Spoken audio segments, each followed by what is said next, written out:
Hi, my name is Jennifer Estaris, and this is Making a Healthy Social Impact in Commercial Games. So I'll start with an overview. Why should we have healthy social impact initiatives in games? Who am I and who are we that is putting these impact initiatives in? How are we doing it? What's our method of execution? So what's the big deal? What's the results? And now what are we doing? So let's start with the why. So why should we have social impact in games? Because it's a good thing to do. We have an ethical responsibility. Maybe it's courteous. We're in a global emergency. Why not make it a better place? Belongingness for both the creators and players. So what do I mean by belongingness? I mean inclusion. It's so inclusive, you feel like you belong, especially with your differences. So I like to think about, D&D or an MMO where you're grouped up. You got your tank, your healer, your CC, your DPS. Everyone has a different set of skills to bring to the table, but they're all important to the group's dynamic and success. Also, social impact gives people purpose. Purpose drives motivation. Motivation results in engagement. So this goes for both the creators and players and ties into the final bullet, which is bottom line, buck stops here. It makes business sense. Who doesn't want to create a motivated workforce? And then for the players, with engagement, there's money to be made that you can then put towards more social impact initiatives. And overall, social impact in games enables both creators and players to work together to uplift the world. So who am I? My name is Jennifer Estaris. I've been in the game industry about 14 years, primarily as a game designer. I was previously lead game designer at Subway Surfers, and I'm currently a game director at Sybo. I moved to Copenhagen 2 years ago with my husband and my 6-year-old daughter. We were in New York City, and then Los Angeles and Atlanta before that. And I'm here to share our journey in the hopes that it can inspire yours. Subway Surfers is a street-themed endless runner for mobile free-to-play, launched in 2012 by Sybo and Kalu. So co-creators Sylvester and Bodhi really drew upon their love of skater culture, of graffitiing, hip-hop, streetwear, world cultures to create this global phenomenon. And here's a little video about the game.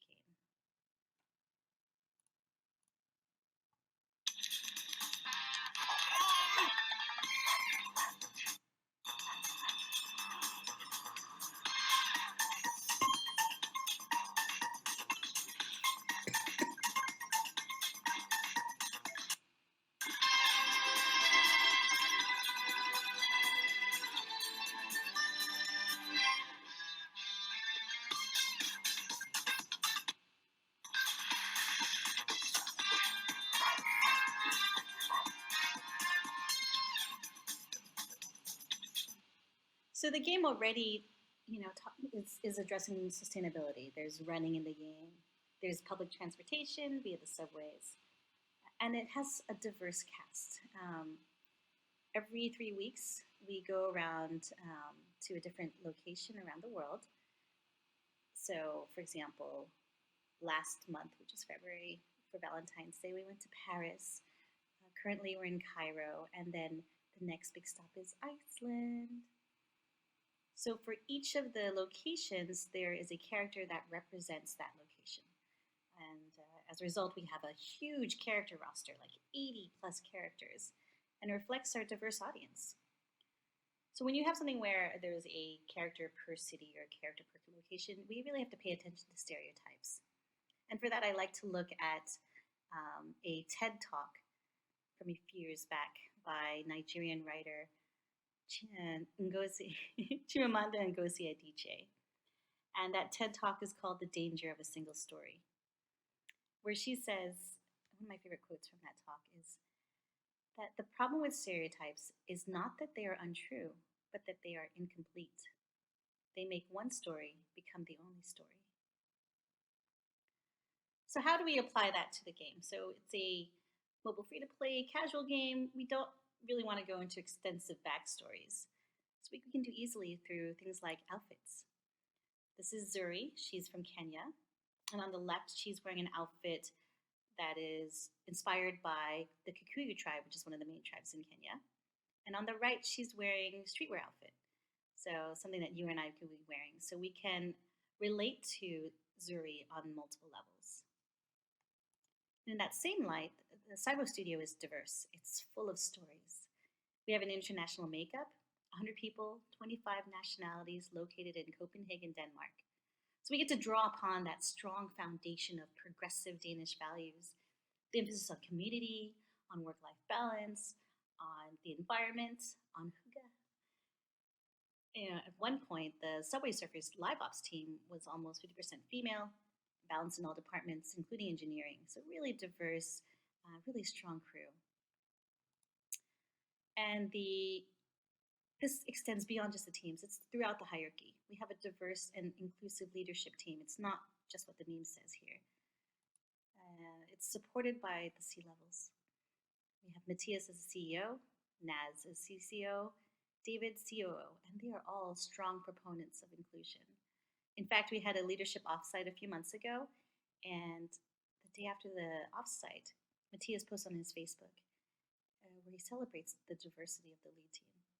He talks about 16 people, 10 nationalities, 9 beards, 8 glasses, 5 women, 5 Danes, 2.5 Indians, 1 shared ambition, Sybo for the win.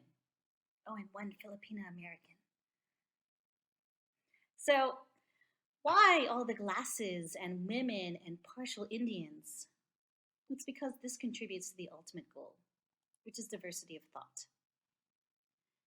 Diversity of thought enhances innovation by 20% and reduces risks by 30%, according to a Deloitte study. So how can I, mere game designer at the time, keep up with our fabulous leaders? What can I do to contribute to the world? What is my superpower? So I'm a game designer. What am I good at? Oh yeah, I can make a spreadsheet.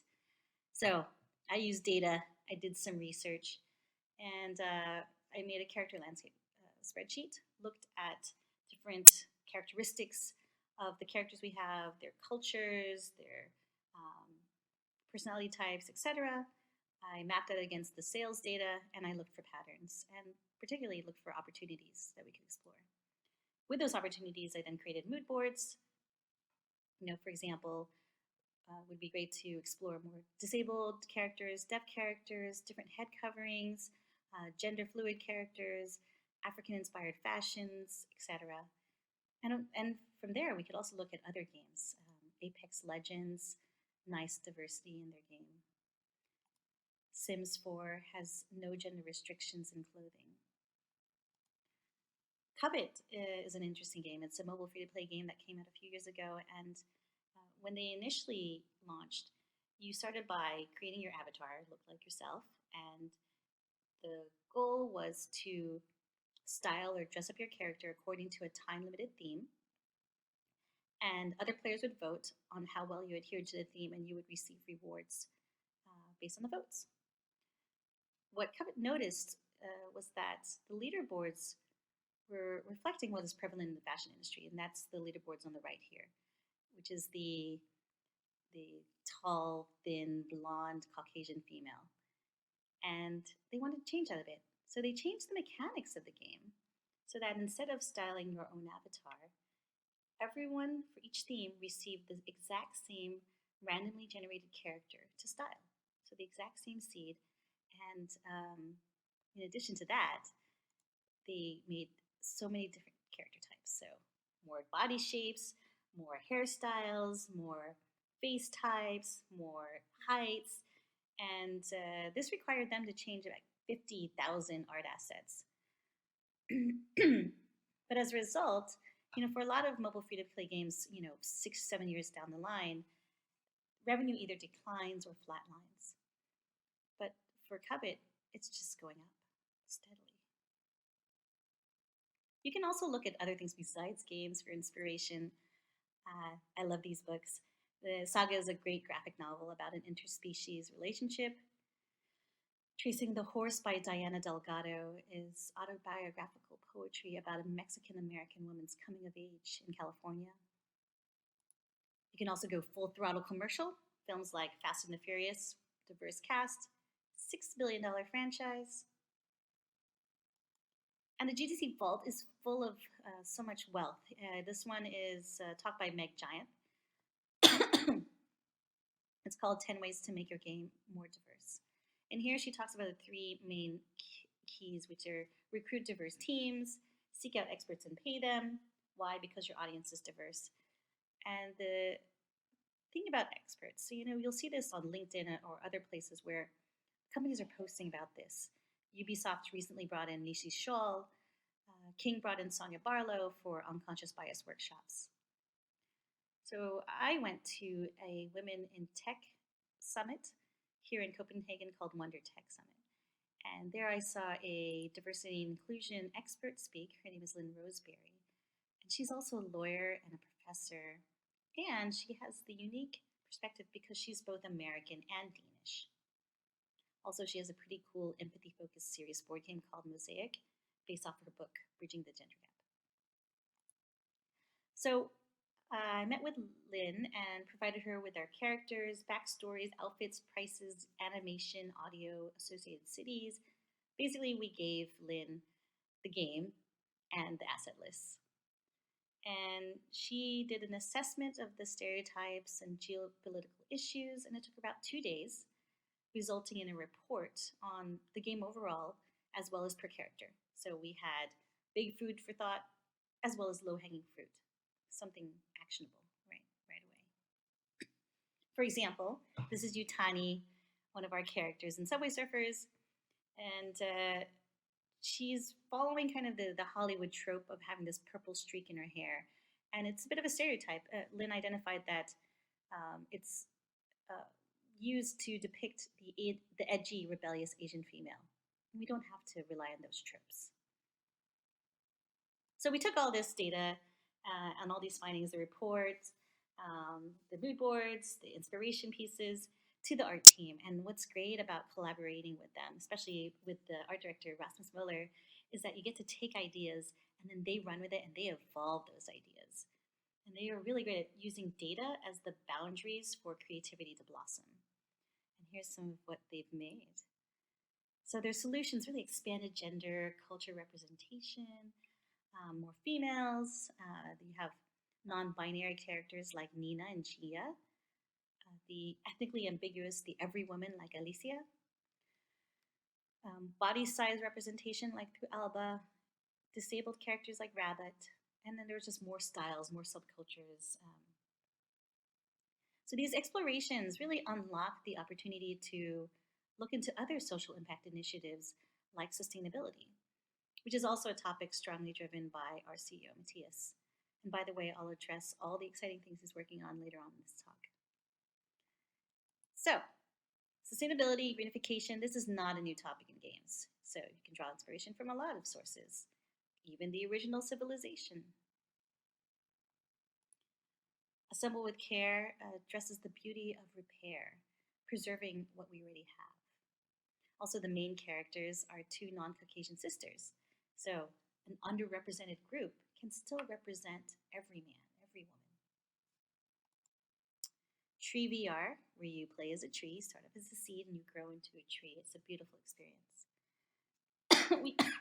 We're also inspired by the United Nations Sustainable Development Goals. It even looks like a board game. And I just had to look around me. In Copenhagen, Denmark, a really inspiring place. They aim to be the world's first carbon neutral capital by 2025. Their biking infrastructure is unparalleled. There are 6 hidden giants in forests outside of Copenhagen. They're made from upcycled materials, really encouraging people to go out there and hike. Even in the office, here's Sybo's office. Plants everywhere, even on the walls. It's a less dystopian point of view, and it's more solutions-oriented. So this inspired the greenification of game environments. So we already have running. We have reminders of public transportation via the subways, but now we're adding renewable energy sources. So it's incremental normalization to change a culture. For example, in these screenshots, on the left is Iceland. There are wind turbines, and then on the right is Cairo with wind turbines and solar panels. Solutions. So what's the big deal? Why do we want to put these initiatives in these games? Well, actually, we were really surprised at how well players engage with the more diverse content. You see here on this chart where the sales are really high for characters like Nina, like Rabbit, Miss Maya, Ramona, and Rin. And it's really surprising to see that the players want this, and it may not even look like them, but they still want to engage with these characters. Ethnically diverse female characters sell by a factor of 4. And Subway Surfers continues to be a global phenomenon. We have 2.7 billion downloads, 100 million monthly active users on average. App Annie recently recognized the Subway Surfers as the most downloaded game of the decade. We have a global audience, including China and India, and our App Store rating in 2016 it was 4.15, and now in 2020 it's 4.47. We have a really positive community. We get reviews and emails where people are saying things like, finally a character that looks like me. The international community is respectful of others, so there's not a lot of trash talking on social media. It's more about asking for their hometown representation, like come to Nepal, go to the Philippines. It's just super cool. And one recommendation I would just check in with is to balance your social change content to about 25%. Otherwise, you overuse it. It can come off as didactic. It can cause unexpected results. Like we had a begging culture on social media after a promo code push for a diversity initiative character, Miss Maya, one of my favorite characters out there. So we changed her to more of an endgame rare character, and as you saw in the previous sales chart, she's a fan fave. So now what? What are we doing with all that? We're exploring new avenues. Mark AR. So Sybo and iDreamSky are working together to develop an app called Mark AR. It's an augmented reality graffitiing app. It's a social app that allows for location-based AR graffiti using Google's persistent cloud anchors. So you use Mark to artistically elevate your surroundings. Or, as seen at the recent Los Angeles Women's March, where Mark had a pop-up event, you use the app to spread positive messages. It's basically AR activism. Plus, during the pop-up, continuous logins triggered Mark to donate money towards the LA Women's March. Solid initiative. And here's a little bit about it.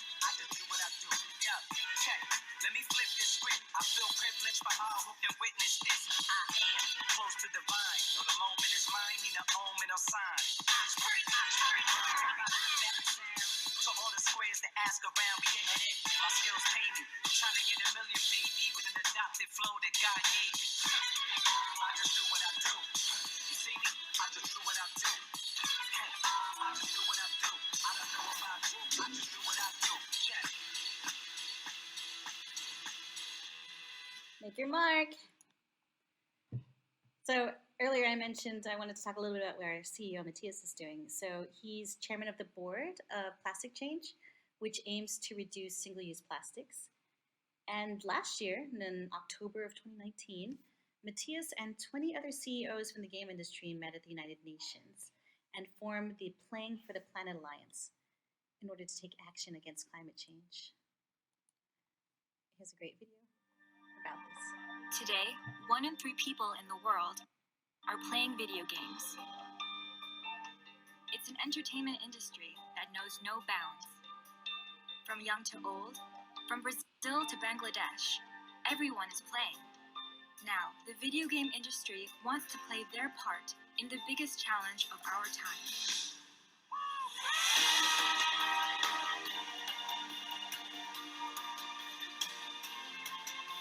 To keep our planet beautiful and level up in the battle against climate change, to help the UN achieve the global goals by forming a new alliance for action. We have no time to lose. The future lies in our hands. Together, we can all play for the planet. Ooh, I see it's getting dark. So Rovio Entertainment CEO Katie Laveranta, who is another member of Playing for the Planet, has an excellent quote about this, where she says, "Considering the enormity of the environmental challenges that face us in years to come, we as an industry must stand with our players and be evangelists for action." And this supports my thesis earlier, which is about creators and players being connected in action. And this is all similar to what the Fair Play Alliance is all about, too. So now it's your turn. Go get inspired. Go connect with people not like you. Make it an ongoing evolution. Aim to transcend. Favorite quote here from Maya Angelou, which is, "Do the best you can until you know better. Then, when you know better, do better." Or in my game design reductivist mind, do great, then do better. Thank you. And please contact me at any time with questions, ideas, comments, just to reach out. I'd love to hear from you.